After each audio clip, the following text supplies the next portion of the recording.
and unsurpassed, penetrating, and perfect Dharma is rarely met with, even in 100,000 million kalpas. Having it to see and listen to remember and accept, I vow to taste the truth of the Tathagata's words. Good morning, everyone. On Google Meet this morning, I have Doug and John and Nick, and here in Zendo with me, I have Joe and Glenn and Jill and Joel. We're going to go back into the way of the Bodhisattva. We're going to start with 736 as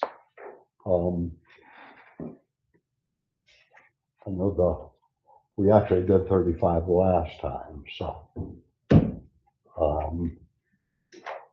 I'm just going to start with, I'm going to read 736 to 746, and we're going to talk about those. We'll see if you have any thoughts about them before we start, but let's do this.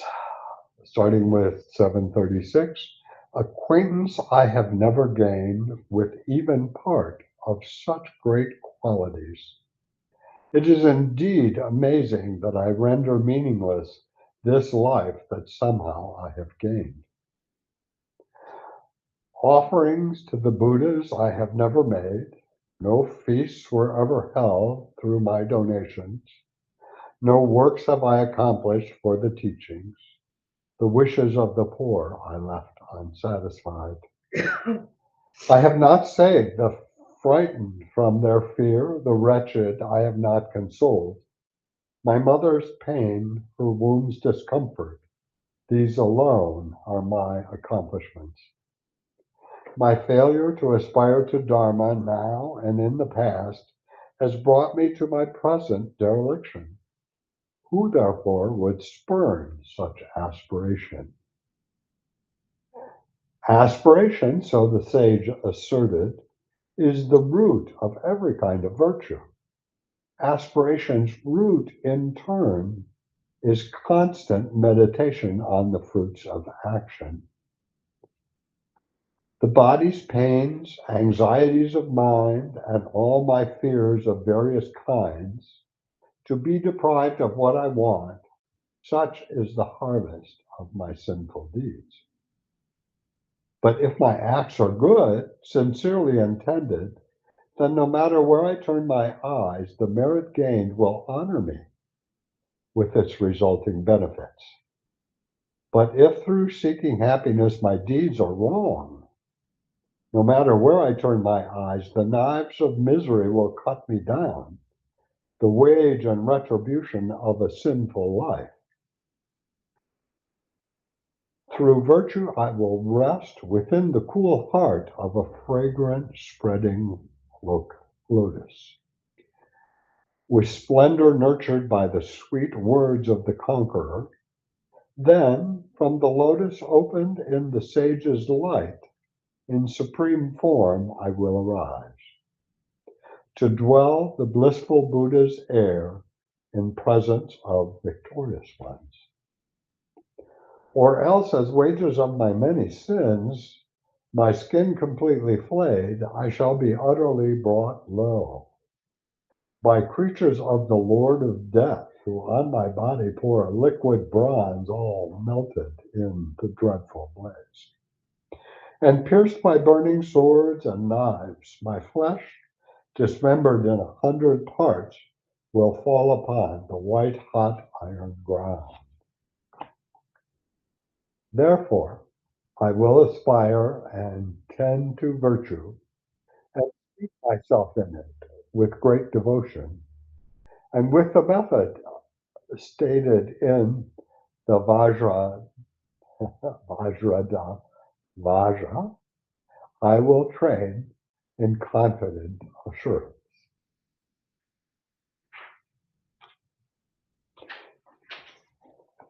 So that's the first set of verses.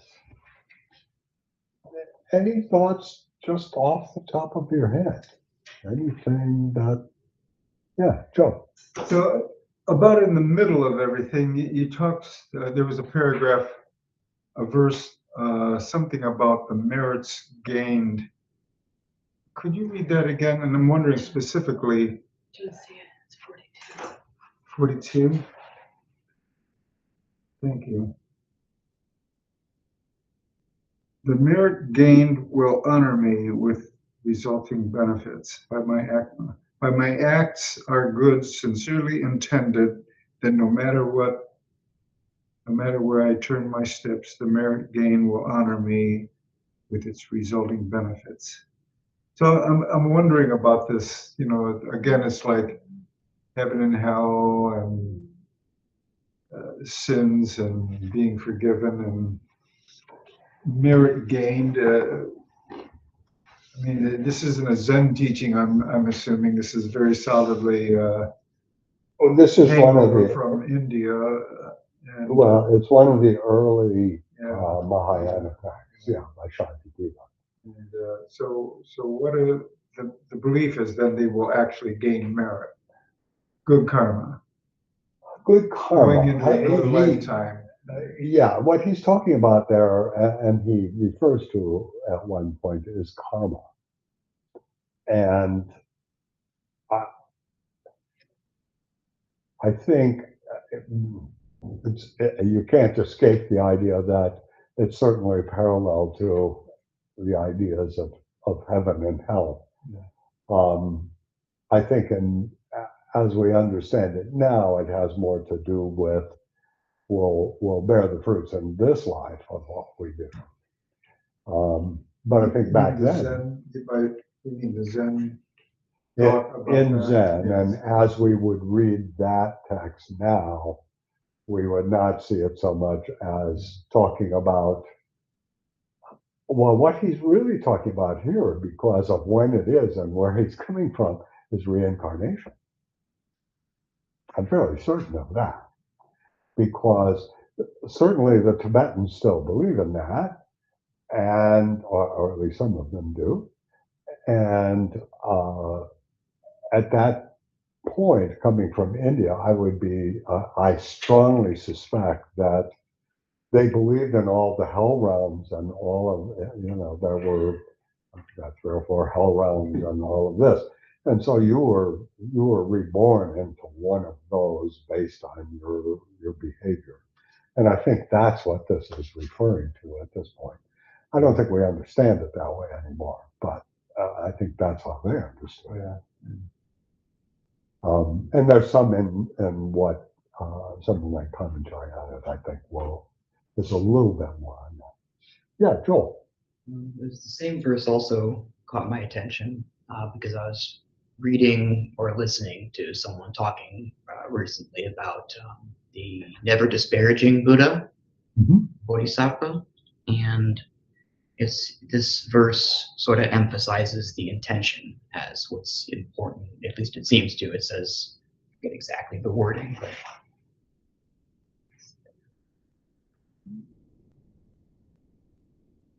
yeah, if my acts are good, sincerely intended, and then nothing else about acts being good besides the sincere intent. But even other people whose acts do not appear good to me may be sincerely intended. Exactly. Yeah. I thought that was, I don't know, more important than specifically hell realms and stuff. But well, there's a teaching about karma right in the middle of all of this, and we'll get to some of that as I go through the talk. But it is about, and karma is about intention. Karma doesn't, otherwise we're just talking about cause and effect. What makes karma is our intention. So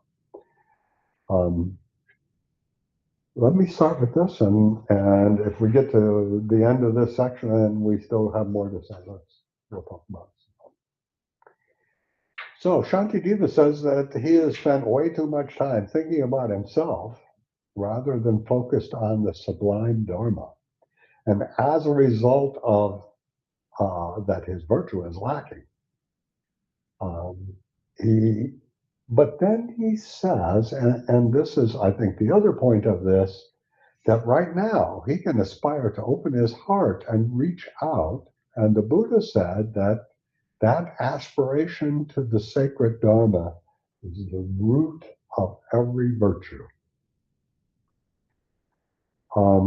And Paladin here, and I should go, let me talk about Paladin for a second. Paladin actually is from the 19th century. His commentary is from the 19th century. And so it carries a lot more of the old Tibetan stuff in it, I think, than Pema Chodron's does. Because Pema Chodron is Tibetan as well. But his commentary tends to be a lot more, to use the old Christian term, hellfire and brimstone, than Pema's tends to be much more, take care of yourself, be introspective, don't be harsh or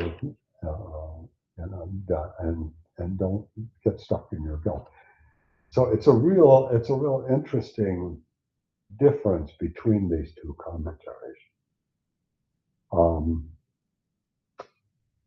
So one of the things that Pelton says is we shouldn't be like a dog on the roof constantly looking down.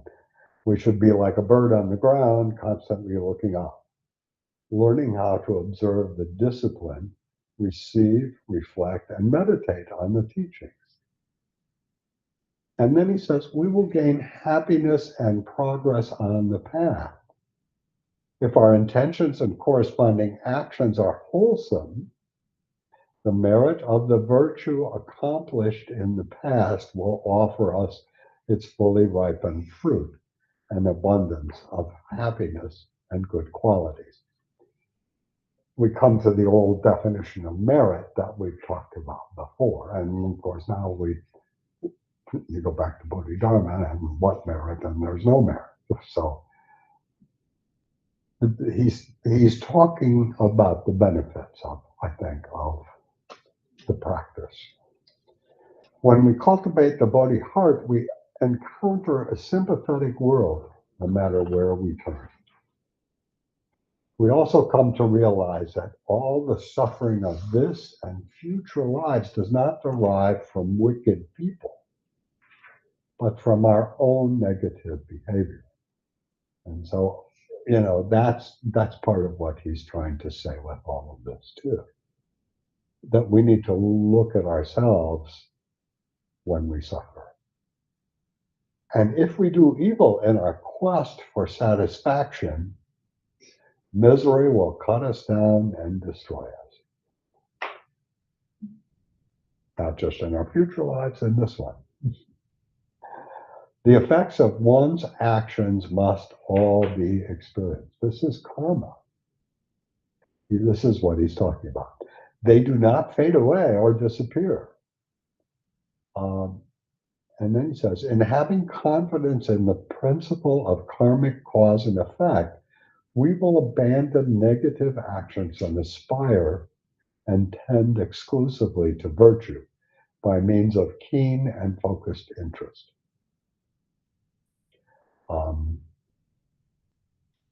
I will only say if it was only that simple, but it is what we need to aspire to. Shanti Diva then, at this point, has given us the facts and presented his case. Now the choice is up to us. But after verse 46, Pema quotes the Vajra Sutra with the analogy that just as the sun illuminates the whole earth without bias, the Bodhisattva is willing to work with anyone, no matter how ordinary. I like that phrase. So that's what I have for the commentary on that section. Any more thoughts about it at this point? I mean, I do think that that's what he was talking about. I think he is, as we understand it now, he's talking about karma.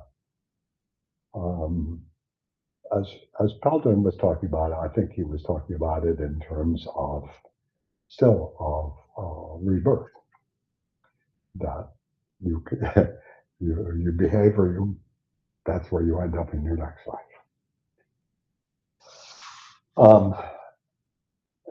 If there's no other thoughts or comments on that, we'll move on to the next section, which is verses 747 to 759.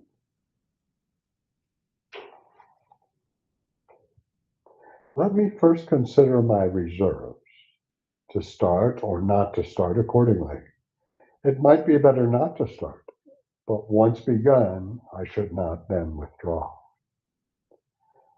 For I do such things, the pattern will return in later lives, and sin and pain will grow, and other actions will be left undone, or else will bear a meager fruit. Action, the afflictions and ability, three things to which my pride should be directed. I will do this, I myself alone. These words define my pride of action. Overpowered by their mind's afflictions, worldly folk are helpless to secure their happiness. Compared with those who wander, I am able. This, therefore, shall be my task. When others give themselves to low behavior, what shall be my stance in their regard? In any case, I'll not be arrogant. My best way is to give up such conceit. When they find a dying serpent, even crows behave like soaring eagles. Therefore, if I'm weak and feeble-hearted, even little faults will strike and injure me. But if depressed, I give up trying, how can I gain freedom from my abject state? But if I stand my ground with proud resolve, it will be hard or even great faults to attack me. Therefore, with a steadfast heart, I'll get the better of my weakness. But if my failings get the upper hand, my wish to overcome the triple world is laughable indeed. I will be victor over all, and nothing shall prevail and bring me down. The offspring of the lion, the conqueror, should constantly abide in this self-confidence. Those whom arrogance destroys are thus defiled. They lack self-confidence. Those who have true confidence escape the foe, while others fall into the power of an evil pride. When arrogance inflates the mind, it draws it down to states of misery or ruins happiness. Should human birth be gained, thus one is born a slave, dependent for one's sustenance. Or feeble-minded, ugly without strength, the butt and laughing stock of everyone, these ascetics puffed up with conceit. If these you call the proud, then tell me who are wretched. Those who uphold pride to vanquish pride, the enemy, are truly proud, victorious, and brave. They who stem the increase of that evil pride, perfect according to their wish, the fruit of victory for beings.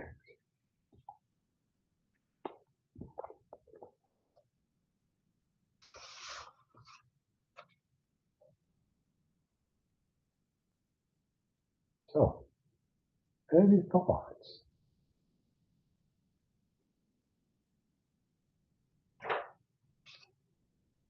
Okay.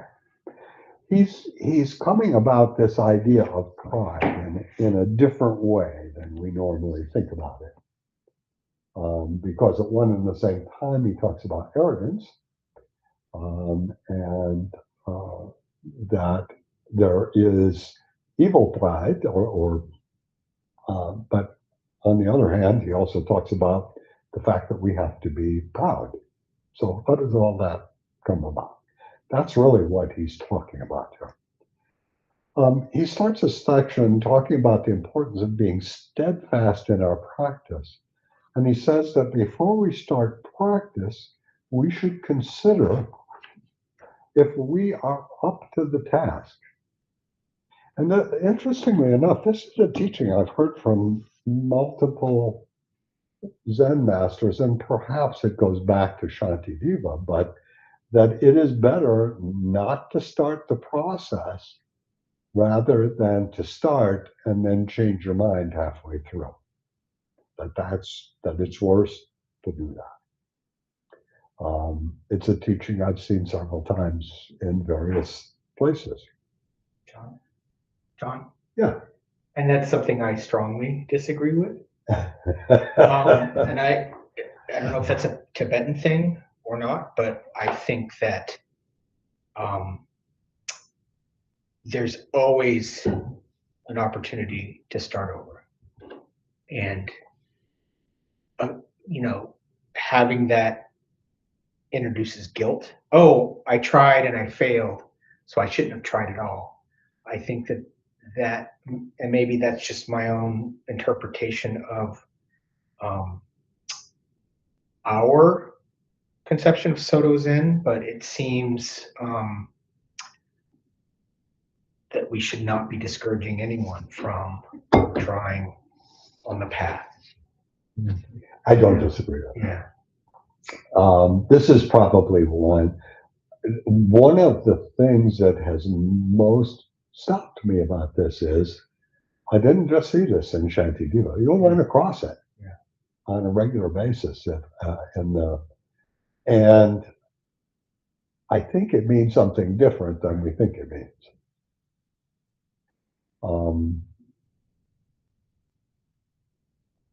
And the piece that I thought I saw in this,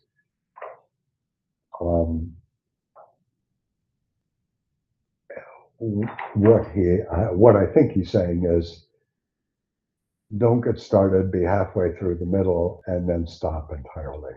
That is worse than not having started.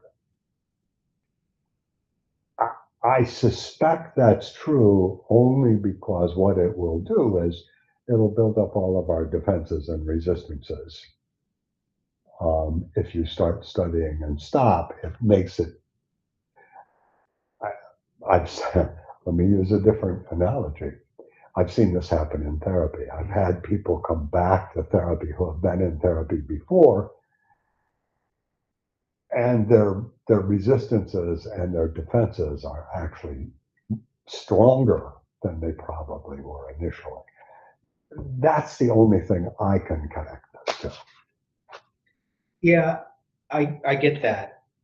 I also don't think that should be a barrier, right? Okay, yes, you come in and some could say you're worse off than if you had not done it at all because you have this sense of expectation not met, or now you have some guilt associated with that. All the more reason to recommit to practice. I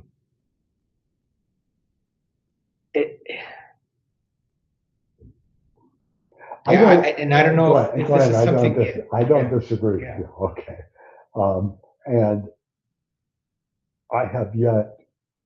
Oh no, I take that back. Well, the only time I've heard of a Zen master saying, and he wasn't saying don't practice. What I was thinking about was Coben, who supposedly said to Steve Jobs, "No, don't become a monk. Do what you're doing." So, which led to Apple, obviously, because Steve Jobs was Coben's student for a while, and supposedly he told him not to pursue his aspirations to be a monk.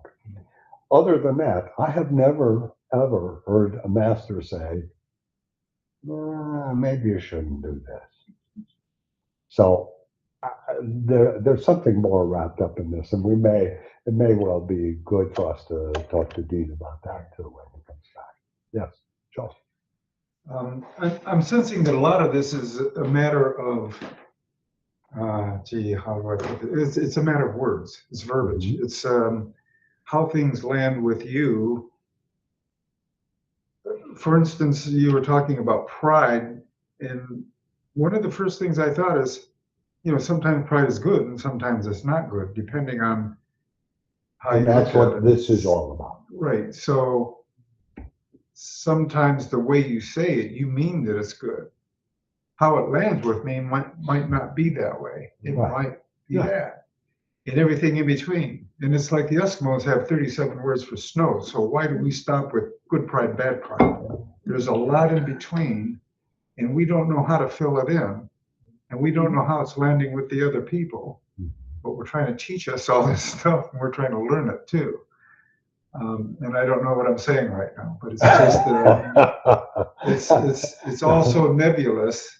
Well, I also think it's why, Dogen and all of the masters say, you keep coming back.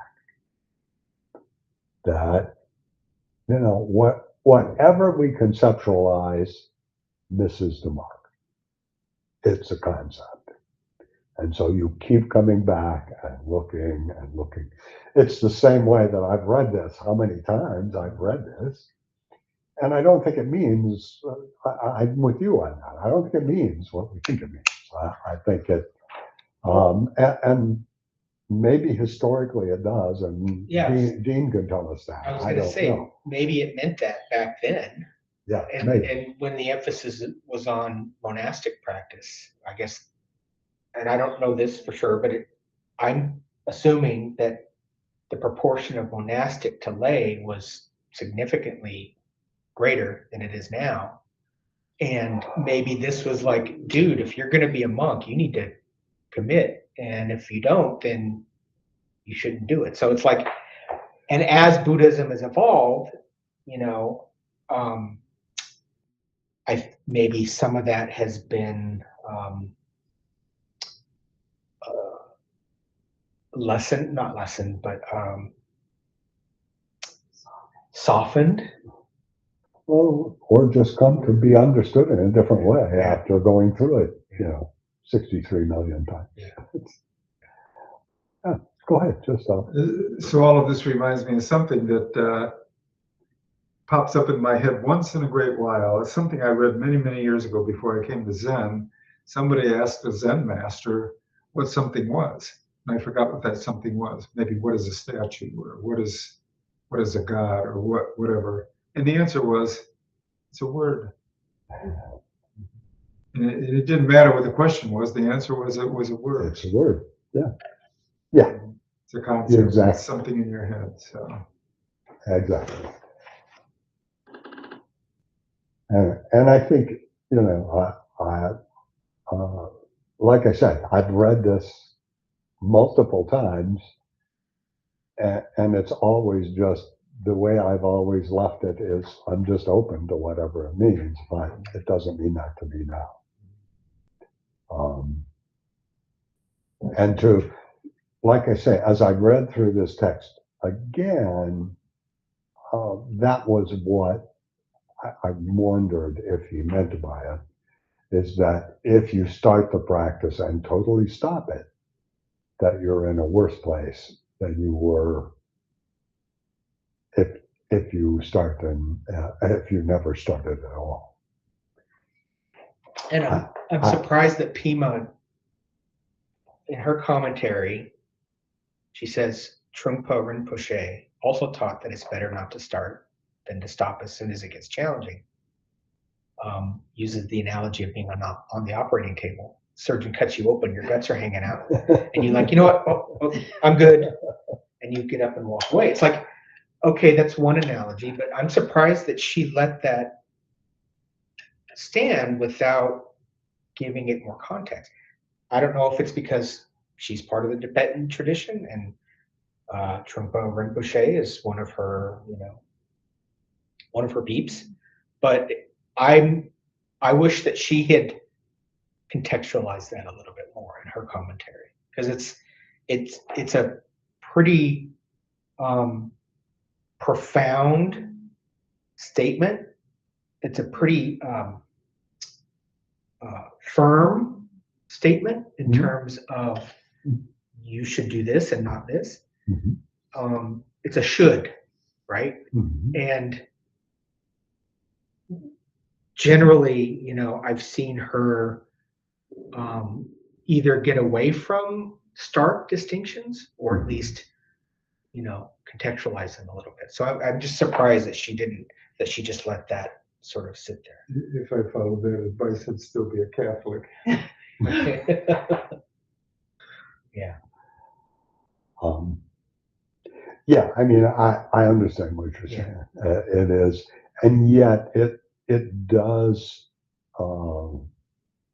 certainly make me think that perhaps this is something, certainly because Tibetan Buddhism for many centuries certainly was a very strong believer in reincarnation and did all of this thing about the various hells, and I mean, all that comes from India. Yeah. But so I suspect that that's, but it gets a little more dicey because Trungpa Rinpoche and Kobun were good friends, and they taught together at Naropa. So there's some, now that doesn't mean Kobun would have said, "Oh, wait a minute, this is different." But a lot of these ideas, I think, here in the U.S. have moved together because we're not. I think historically, the various parts of Zen were not as friendly to each other as they are now. Even though they would say, oh yeah, they can get there too, but maybe in a couple more lifetimes we'll get there this lifetime. Whatever it was. I mean, we know certainly there were wars, I'm sure, as there are wars between the Islamic sects, Christian sects. We can look at the Rohingya and Myanmar right now. But I think here, it's just my impression, and I'd be curious if Dean feels the same way, but my impression is that some of the ideas are bumping up against each other and being redefined as we go along. So that's what it looks like to me. Anything else? Okay, let's do this. As soon as I figure out where I left off here.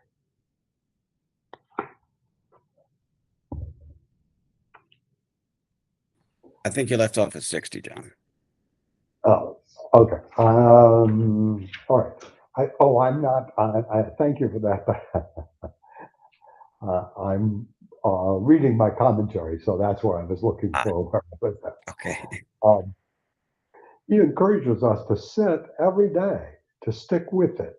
It is important to sit through all of the emotional and situational ups and downs of our life. It will help us to develop self-compassion that won't be swayed by circumstances or our mood. I thought that was a really important sentence. I'm going to read it again. So that if we do all of this, it says it will help us to develop self-compassion. And if we have self-compassion, we won't be swayed by circumstances or our own moods. Pema tells us that indecision and vacillation can set up a pattern that leads us to feel ineffectual. She then points out that the irony of this, as it is, the irony of this, as it is we ourselves who have written the script of it. So when we're not decided, when we vacillate, we're the ones doing that. And the misery caused, we're making. In the next section, Shanti Diva discusses pride. We may wonder why we are being told to develop a sense of pride and self-worth. He is obviously talking about something different here. Positive pride is a component of genuine enthusiasm, which inspires and encourages us. Though saying that he has little aptitude for the path, he also sees that some people don't think that slander, hate, and even murder of their enemies is a problem. They've never considered working with their mind or their emotions.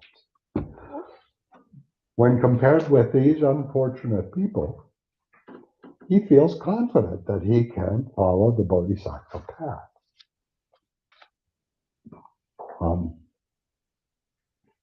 I've come to call that Dharma privilege. We have it, and we need to be grateful for it. Pima asks us how we can avoid unhealthy situations without looking down on others as bad or inferior.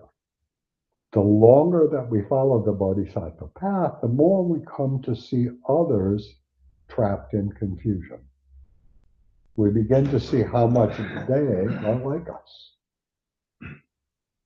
Rather than feeling arrogant or condescending, we recognize that we have been fortunate, and for whatever reason, they have been not able to abandon their addictions or destructive relationships. Though our aspiration is to help all beings, we are wise enough to know that there are certain situations that we cannot handle now. Pima talks about poverty mentality, where the slightest things can make us doubt ourselves. A minor comment may make us feel inadequate and weak, and we can feel frequently under attack. The majority of people run away at the first sign of discomfort. Shanti Diva asks us how we will free ourselves if we cave in to feelings of inadequacy so easily. We can acknowledge our limitations without exaggerating or succumbing to them. If we are confident that our mind is workable, we will view our failures with compassion and understand that they are temporary as clouds and do not diminish the sky-like nature of our mind. Even recognizing our limitations, this can give us the confidence in our limitless potential to face whatever challenges come our way without losing heart. We need to trust we can work wisely with our cliches, giving us confidence to take action. What Pima calls proud confidence is something that is neither solid nor tangible, but rather grows as we shed our self-righteousness, letting our thoughts and emotions dissolve, realizing that they are empty. Realizing non-conceptual emptiness brings the proud confidence that we have nothing to lose.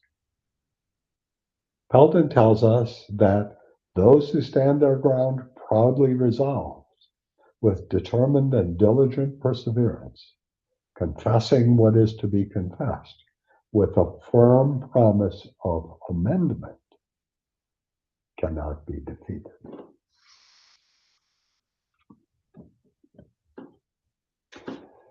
So that's the commentary on that section. Any thoughts? Yeah, Jill. I'm so glad that Pema said confidence, because that's sort of what I was thinking would be mildly synonymous with pride. Like I'm proud of my practice, but I got this. Like I'm confident in my practice. So I'm not puffed up. I just I know that I have belief, or the other F word, faith in the practice, in the Dharma, in Sangha, in our teachers. And it just reminded me of something that Dean said, because I started sewing Rakusu, feels like 2 years ago, but I think it was like a year and a half ago. And then kind of dumpster fire and my extended family, and I just couldn't Yeah. keep sewing, and I felt horrible, like I was just this, walking away quitter, all the things that I never wanted to be my whole life.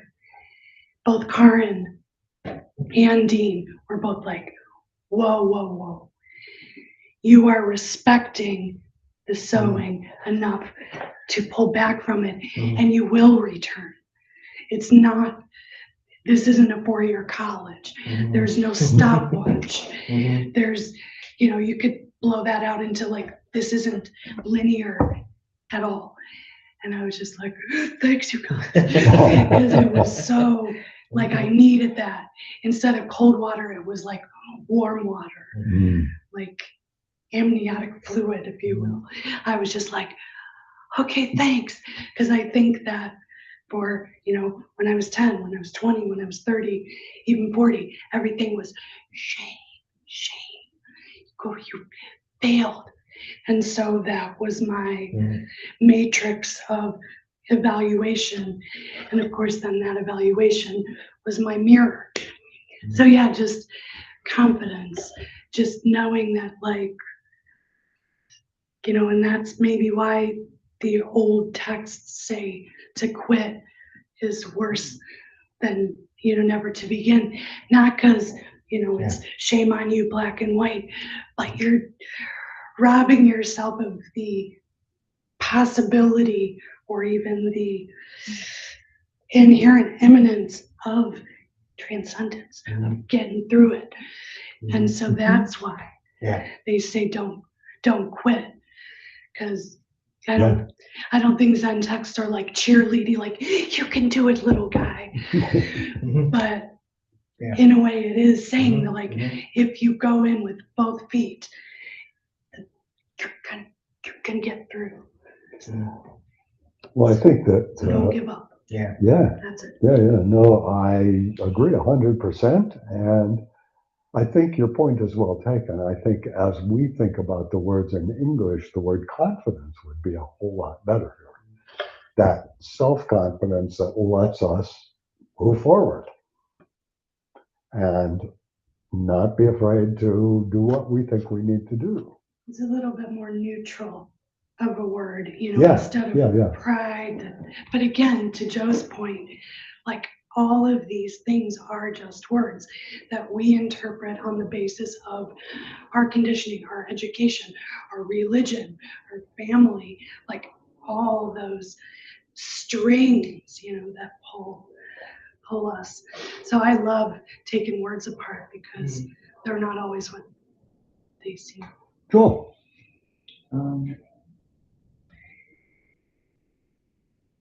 I think that what's described there is maybe just an issue of words with the whole, giving up is worse or whatever. But I think that it's the same. I don't actually think there's any conflict between what is said there and the idea of the beginner's mind. Don't give up having the beginner's mind. Exactly. To give up having the beginner's mind is worse than not having it at all. That's by definition, that's what it is. I think this whole chapter is, this whole section is sort of like this is the middle path idea undergirds the whole thing. There's aspiration and pride, and somewhere in the middle is the thing that is the steadfast practice. Yeah, I think that's true. I mean, certainly we talk about pride in both senses. We talk about pride in positive and negative senses. So, and as Joe said, they're just words. They could be other words. And so,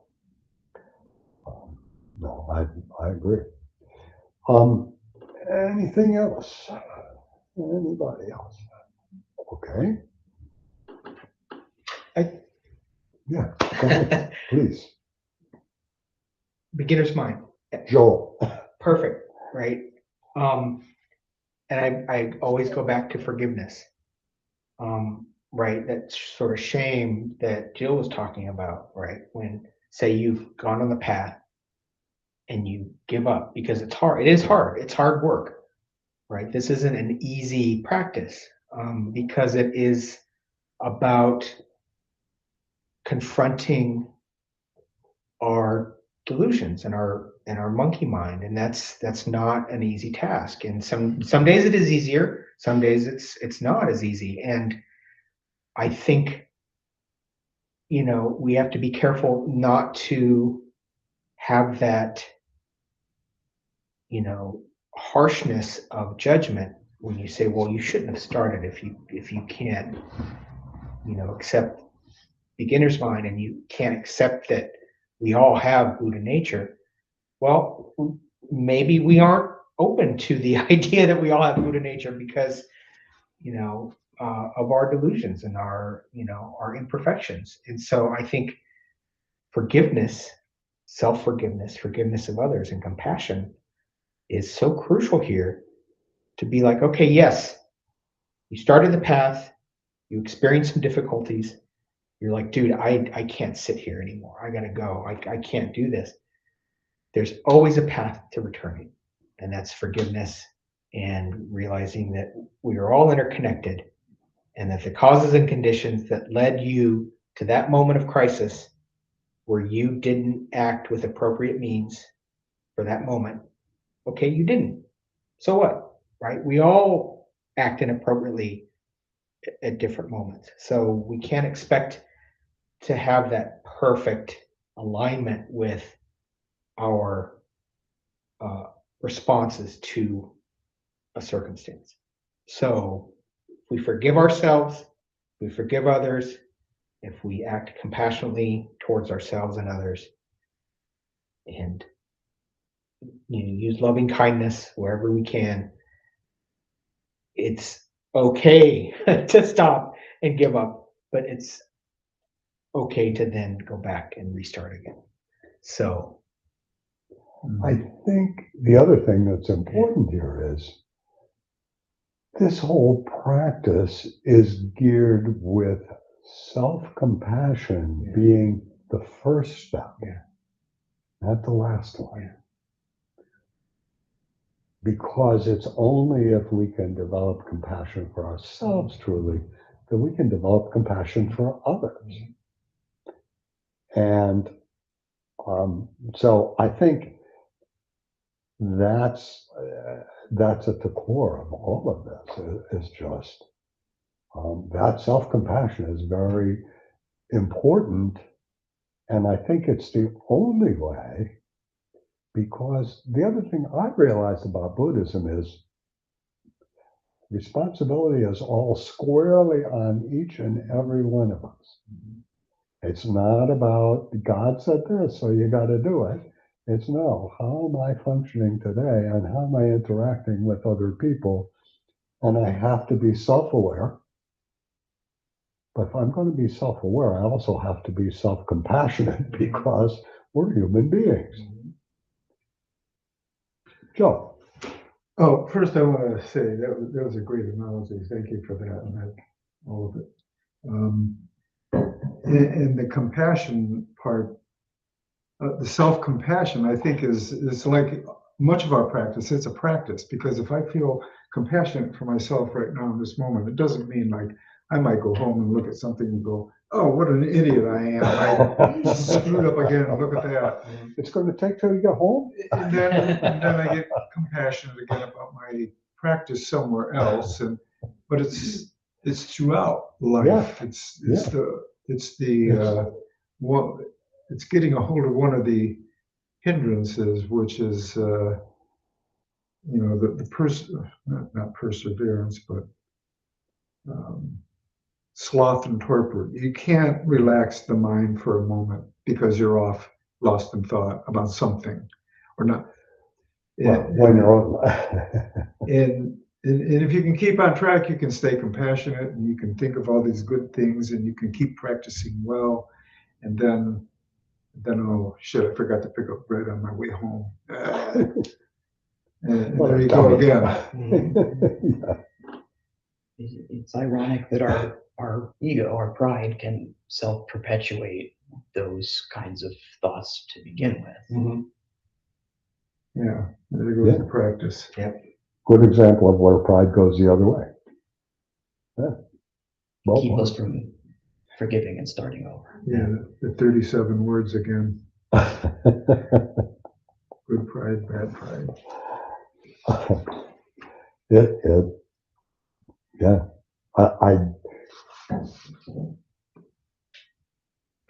Things are coming together in a different way for me at my point of practice right now. And some of it is these ideas that I've been reading for a long time are, and some of it is just that. The idea of practice, the word I've heard, thousands and thousands of times, practicing, has a real different meaning to me now, and very recently actually, than it has for a long time. I mean, it is that. It's moment to moment.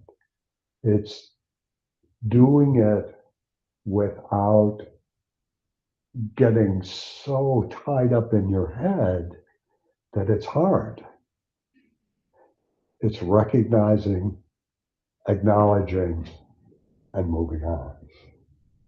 And without being too critical. I mean, critical enough to say, yeah, I ain't going to do that again.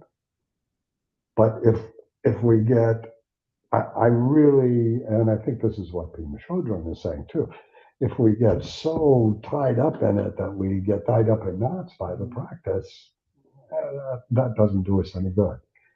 We have to learn to do it gently, gracefully, every moment, day in and day out. And it's, so that it's not something hanging over our heads, it's something in here, something that we see and feel and try to do. Somebody I was listening to, one of the many good teachers in a podcast, reminded me that practice at first is something we do, and then in enough time, it's who we are. Yeah, it absolutely should be. It should be exactly who we are. One and the same thing. I think maybe, I may be making this up, but I think Dogen even said that, but that practice is who we are. Would make sense. That's what the other things. Anything else? Okay. Let's do 760 to 767.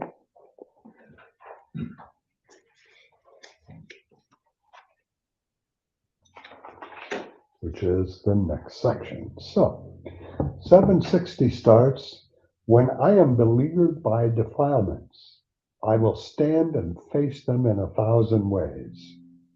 I'll not surrender to the host of the afflictions, but like a lion, I will stand amid a crowd of foxes. However great may be their peril, people will, by reflex, guard their eyes, and likewise I, whatever dangers come, must not fall down beneath defilement's power. Better for me to be burned to death, and better to be killed, my head cut off. At no time will I bow and scrape before that foe of mine, defiled emotion. Thus, in every time and place, I will not wander from the wholesome path. Like those who take great pleasure in their games, whatever task the Bodhisattvas do, let them devote themselves without reserve, with joyfulness that never knows satiety. People labor hard to gain contentment, though success is very far from sure. But how can they be happy if they do not do those deeds that are the source of joy to them? And since they never have enough of pleasure, honey on the razor's edge, how could they have enough of merit? fruits of which are happiness and peace. The elephant, tormented by the noonday sun, will dive into the waters of a lake. And likewise, I must plunge into my work that I might bring it to completion. If impaired by weakness or fatigue, I'll lay the work aside, the better to resume. And I will leave the task when it's complete, all avid for the work that's next to come.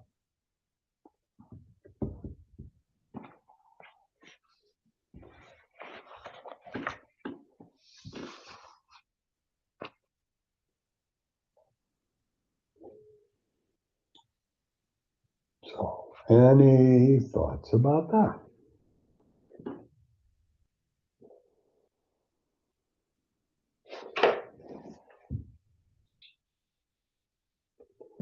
Okay.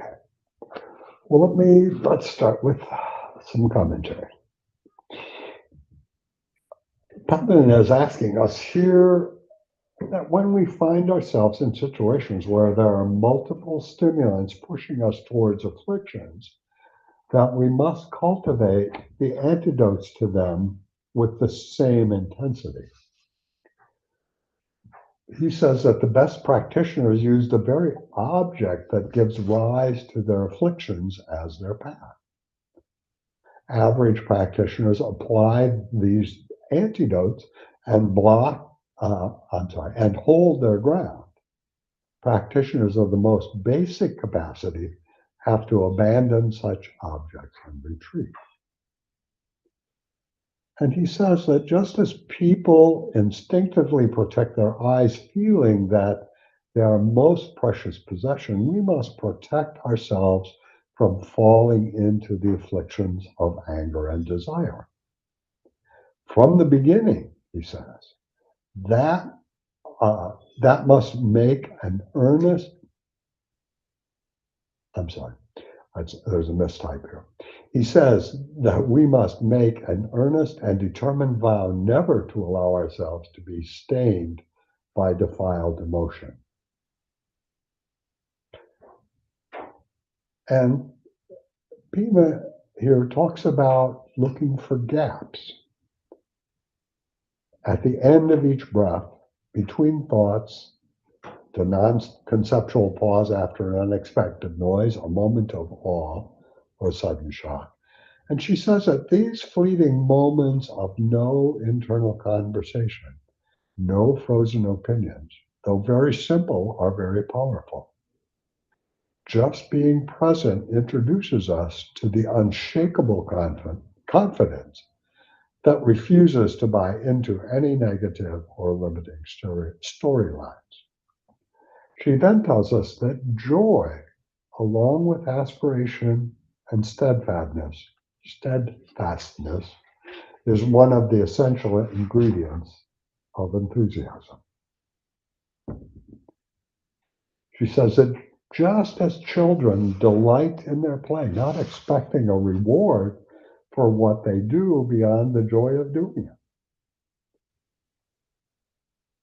Both of the commentators tell us that when a bodhisattva engages in acts of generosity, the paramitas, or whatever they do for others, this is exactly how they should be.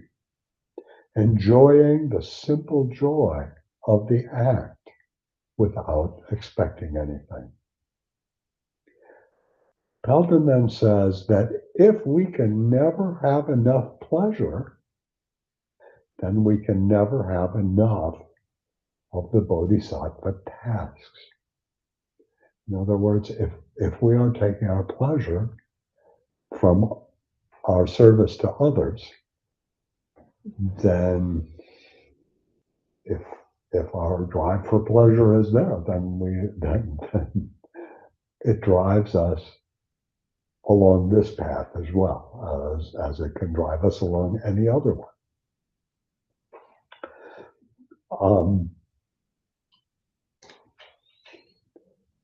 This causes us to accumulate merit and wisdom. Coming back to our thoughts about merit here, he says they are like nectar, bringing us the greatest profit for the sake of others, as well as ourselves. We should give ourselves joyfully to the practice of all of the paramitas.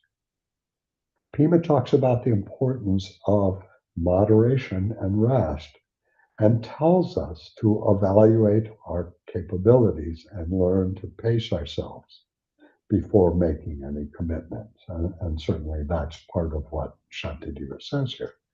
She tells us that on the Bodhisattva path, the key to remaining eager and inspired is knowing when to take a break.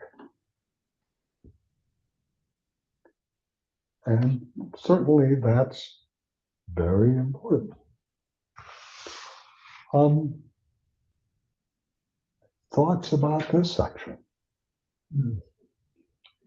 That just reminded me of a poem I heard years ago, and I don't remember the poem at all, but the gist of it was the woman used a seagull as a metaphor for the term surrender, that you're standing by the lake shore and you look and a bird comes up in front of you, and just for that moment it hangs absolutely motionless in the sky, and it just surrenders to what is. It's not like the wind is an enemy or it's keeping it from anything. It just is. And it continues. Yeah, it's an interesting analogy. I like that. Yeah.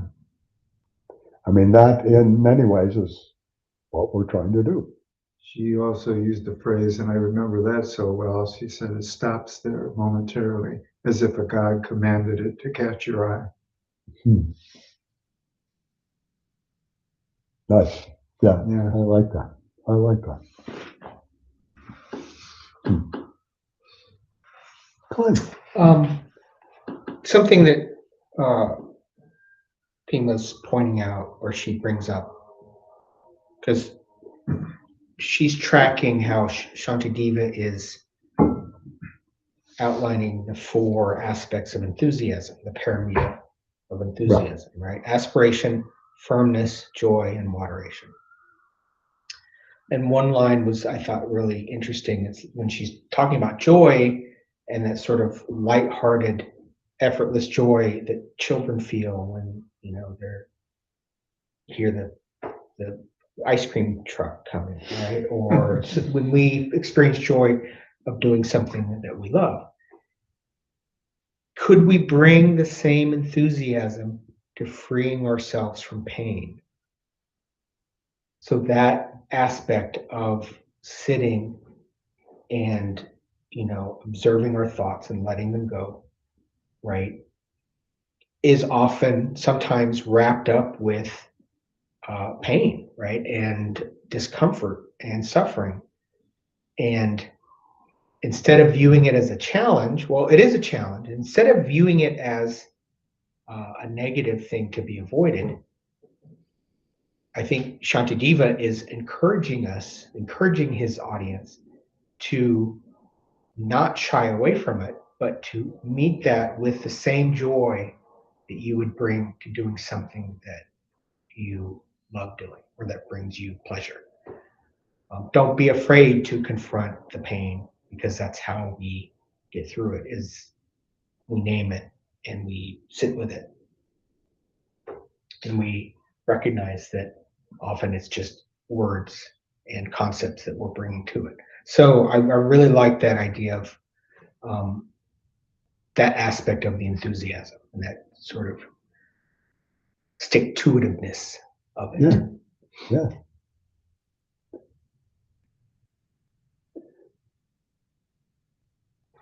It's about coming back every time, Yeah. no matter what's there.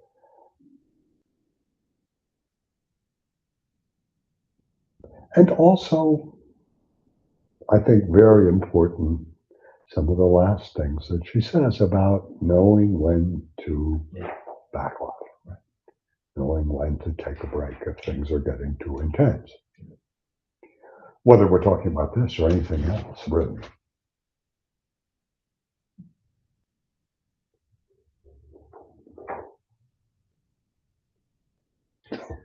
I had to think about that. At first, I thought, how can I, if I'm in pain, really pain about something, and I've got to sit with it, how can I bring joy to that? I mean, joy to me is happiness and whatever, but maybe not.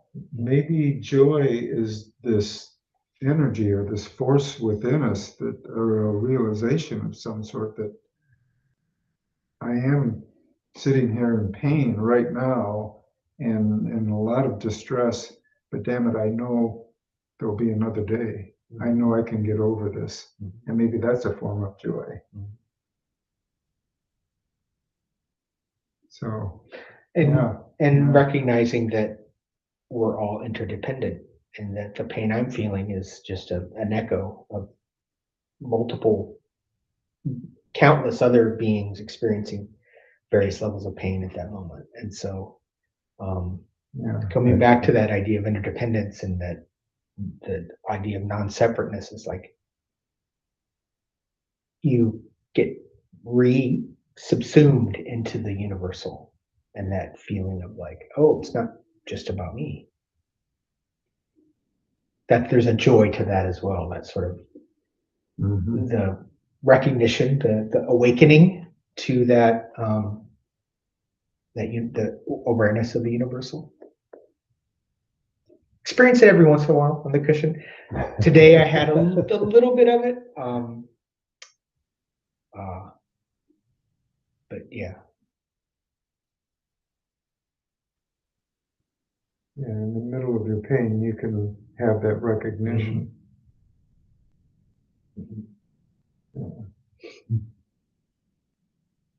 That's what Dean keeps saying that, or referencing the analogy of Zazen as medicine. Zazen is our a tool that we can use to. It's like keep putting sunscreen on.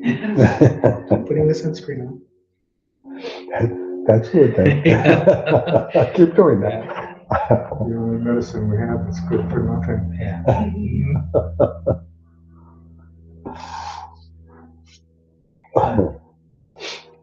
Okay, let's see.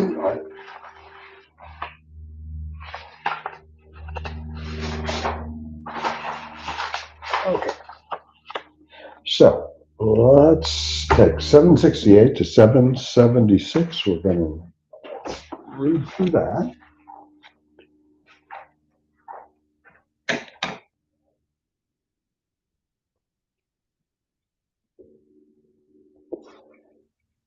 As seasoned fighters face the swords of enemies upon the battle line, I'll lightly dodge the weapons of defilement and strike my enemy upon the quick.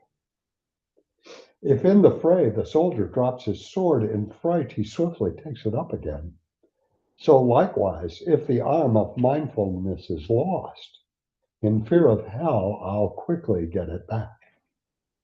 Just as poison fills the body borne on the current of the blood, likewise, evil, when it finds its chance, will spread and permeate the mind. I will be like a frightened man, a brimming oil jar in his hand and menaced by a swordsman saying, "Spill one drop and you shall die." This is how practitioners should hold themselves. Just as a man would swiftly stand if in his lap a serpent were to glide. If sleep and lethargy beset me, I will speedily repulse them. Every time then that I fail, I will reprove and chide myself, thinking long that by whatever means such fault in future shall no more recur.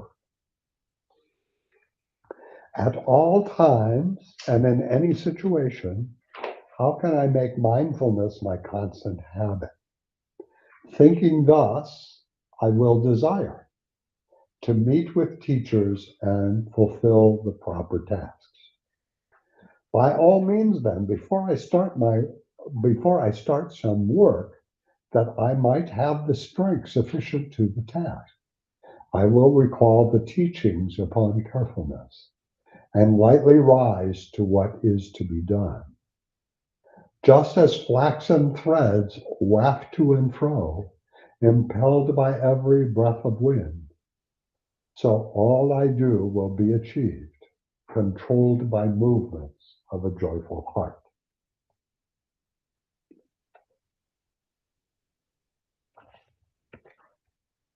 Okay.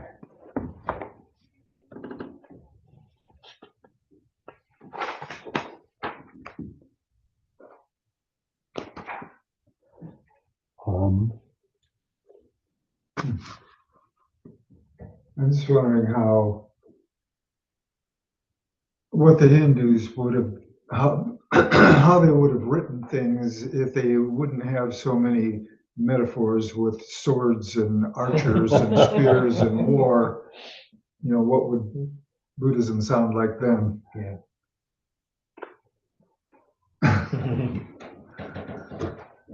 Well, whatever the weapons were at that time.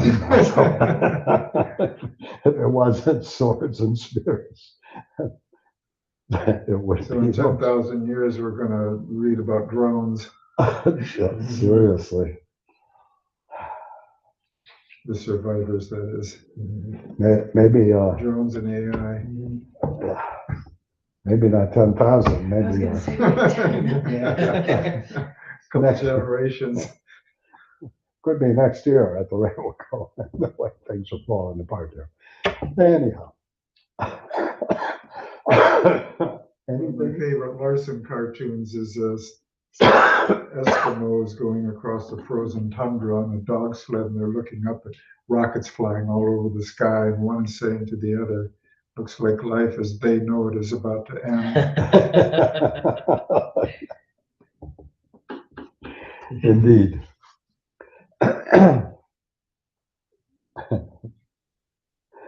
So, here we're talking about lightness or nimbleness. This is what Shanti Diva starts with here as one of the attributes of enthusiasm.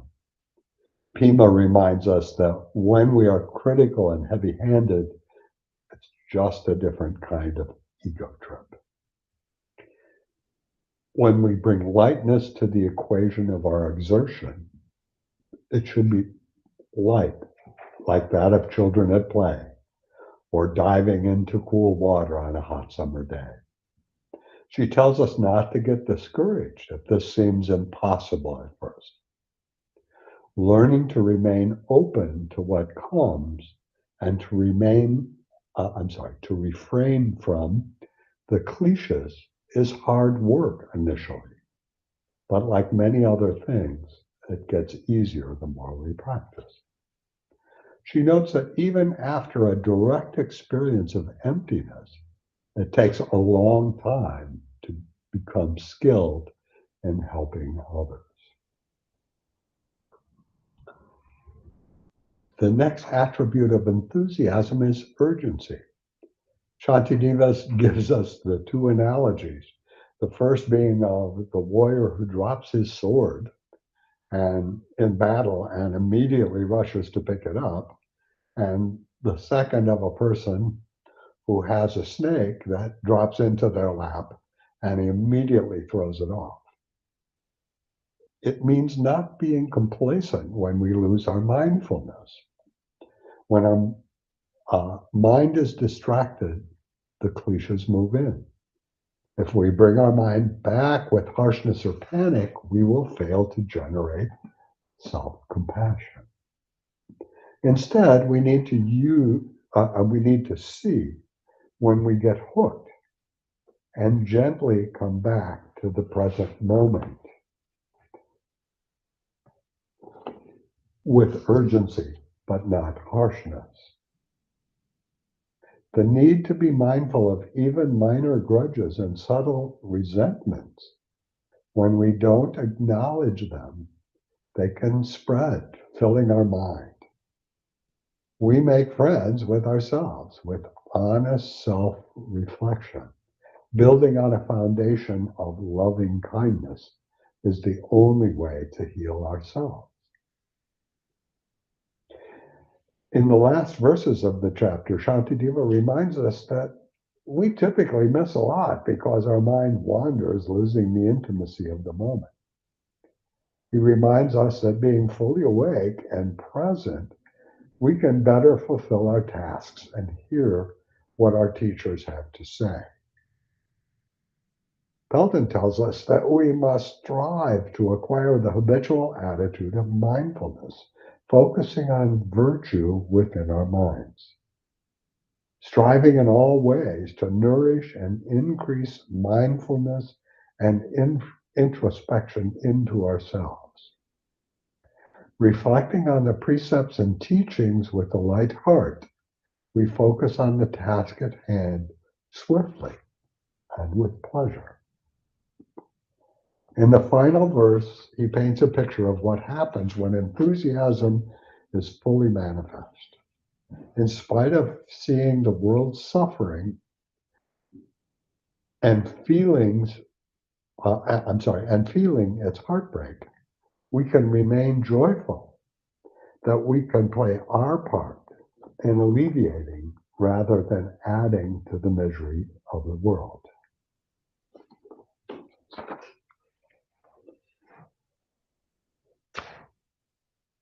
So, simple, right?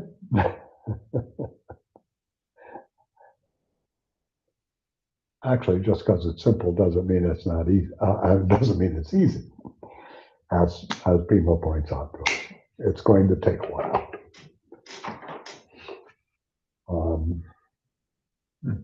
That brings us to the end of the chapter on enthusiasm.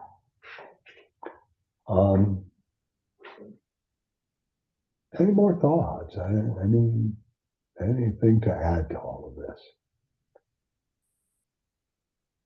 Yeah, go ahead. What you just read reminded me of a reading that we did in another Sangha somewhere else years ago. I'll give you the short version. It's about a minute long, but it was all about hungry ghosts and this person suffering because of a lifetime of whatever. And they're doing their time at the bottom of this lake of molten lead. So they're boiling with millions and millions of other people just like them, and they're all fighting, trying to get to the surface so they can gulp in some fresh air. And it takes them kalpas just to finally break free, and then they get bashed in the head by some demon up there, and they get driven back down to the bottom again and again and again. And one day this person wakes up, and they're on dry ground. This is after kalpas of suffering. And they're dressed nicely, and it's a beautiful day, and it's windy and sunny, and they're walking around going, oh my God, I can't believe it. I can't believe it. My suffering is done. And they see this beautiful big lake out there, and after boiling in lead for so long, they go, oh my goodness, I've just got it. And they run and they dive off the ledge, and as they're flying through the air, they look below, and they're going right back down into the boiling lead, all the way back down to the bottom. And somebody at the bottom says, you didn't learn your lesson the first time. You succumbed to your desires again and dove right back in, didn't you? And here you are. And it was such a great metaphor. That's a very funny metaphor. It's a good one, though. I mean, God knows how often we do that. All of us. Some people a lot more repeatedly than others, but we've all had those temptations where we dive right back in. On the way in, decide, oh, shit. Here I am again. Big truck and hula. Here we go again.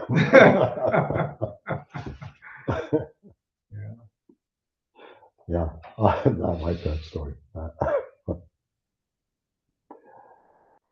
Anything else? That being the case, we will call it a day. And we'll chant out. May our intention equally penetrate every being and place with the true merit of Buddha's way. Beings are numberless, I vow to save them. Delusions are inexhaustible. I vow to end them. Dharma gates are boundless. I vow to enter them. Buddha's way is unsurpassable. I vow to become it.